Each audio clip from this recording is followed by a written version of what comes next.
Thank you for joining me here at I Choose My Economy. My name is Alvin Curry. I want to continue talking to you today about I choose my economy.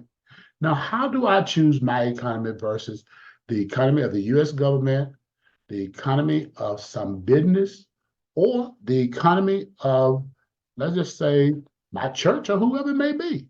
See, God is a good God. He blessed us. And so I want to talk to you today. In our last session, we talked about inflation, the silent income killer. So I want to kind of elaborate on that just for a little bit here now, and then I want to take you to another place here. See, because we are destroyed for a lack of knowledge. So in our last session, we looked at from 1980 to the year of 2022. We looked at the cost of a car. In 1980, that car was $7,000. In the year of 2000, buying a new car would have cost $21,000 thereabout. And in the year of 2022, that new car will be $47,000. Well, let's take a look at that between the year of 1980 and the year of 2000. That car would have, prices of that car increased 212%. I need you to understand this now. I know that this is some detailed information, and this is not one of those videos people jump all over and listen to, because we're not dancing, we're not shaking, we're not popping. But that won't fix your life. But think about it. From the year 2000 to the year of 2022, the price went from $21,000 to $47,000. That is 117% increase. Now, I need us to understand this now. After 40 years, 1980 to the year 2022, that's 42 years, the price of a new car increased more than 573%. Let's look at home, because we talked about home in our last video as well. The home went from 1980, $47,000, to the year of 2000, $119,000+. That's an increase of 153%. From the year 2000 to the year of 2022, the housing price increased from $119,000 to about $473,000 on average. That's a 295% increase. The total increase on housing over that 40-year time period from 1980 to 2022, that was a 902% increase in housing. So I wonder, what did income look like? In 1980, the average income in America was $21,000.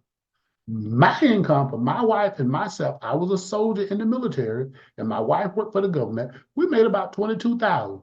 So we was right on par with the average income in 1980. Let's go to the year 2000. By the year 2000, the average income was $42,000. Now that's an increase of 100%. Well, I don't know if it's quite fair for me to say my income kept pace with that or did not keep pace with that, because I had gotten out of the military in 1984, and I went to work for a Fortune 500 company installing cable TV. But as an installer for the cable TV company, I quit my job in 1988. I was making $10 an hour. So that would not have put me on par at $42,000. That would not have done that. But then when you look at that, we went from the year 2000 to the year of 2022. Incomes grew from $42,000 to $73,000 on average. That's another 73% growth in that 22-year time period. Over the 40-year time period, that income growth was 247%. So in order for me to have kept pace, if I had stayed on my job, remember, I left my job, I want to be clear, in 1988. That's when I started my business. So if I stayed on my job as a cable TV installer and my wife had stayed on her job working for the county government, in order for our income to keep pace with what inflation did, we would have had to go from 1980, 22,000 to buy a car. We would have needed $68,000 to keep pace with what inflation did for the cars. For a house, our income would have needed to be 55,000. See, that same 153% growth on income would have took us to $55,600. But by the year of 2022, to keep pace with inflation on that house, that 902% growth, take 22,000, hit the plus sign on your calculator, and put in 902 and hit the percent sign. We would have needed $220,000 in income a year. Nothing can make me believe that I would have been making $100,000+ a year working for the cable company, because I know people who work for the same cable company today that makes nowhere near $100,000 a year. And my wife would have been working for the county government. We would have been looking at retiring after 40 years of working, and she wouldn't have averaged $100,000. So we would not have been anywhere close to $220,000 in that 40+ year stretch. However, we would have not kept pace with inflation because inflation outpaced our income. That's what we mean when we say inflation is the silent income killer, because my income would have probably been between my wife and myself at best, based on the people I talked to that work for the companies and the places we work for. At best, our income would have been $100,000 to $120,000 if we stayed in those current jobs after 40 years of working for them. That means we would have been 50% behind inflation. Our income would not have kept up with inflation. Now, we're very blessed. Our income did keep up with inflation because God blessed me in 1986 to see my first opportunity to change our family destiny.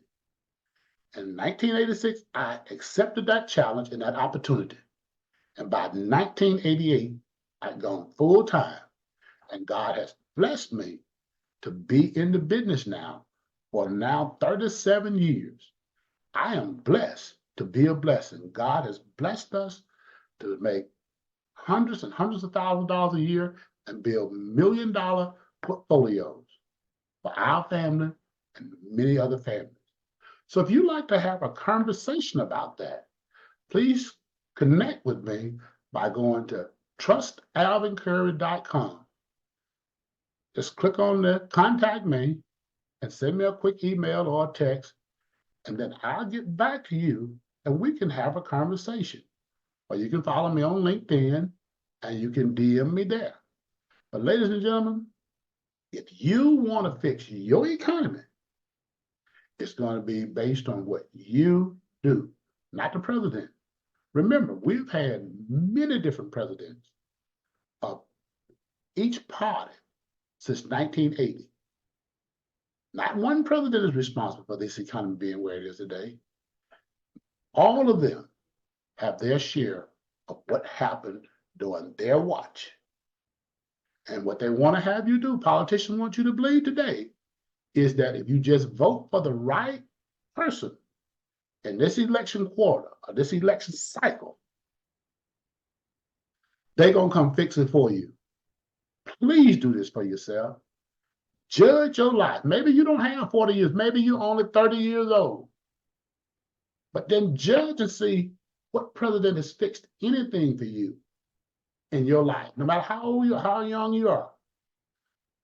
What does a president do, and how do he go about fixing your life. We must have an honest discussion on how to fix your economy. How do I choose my economy?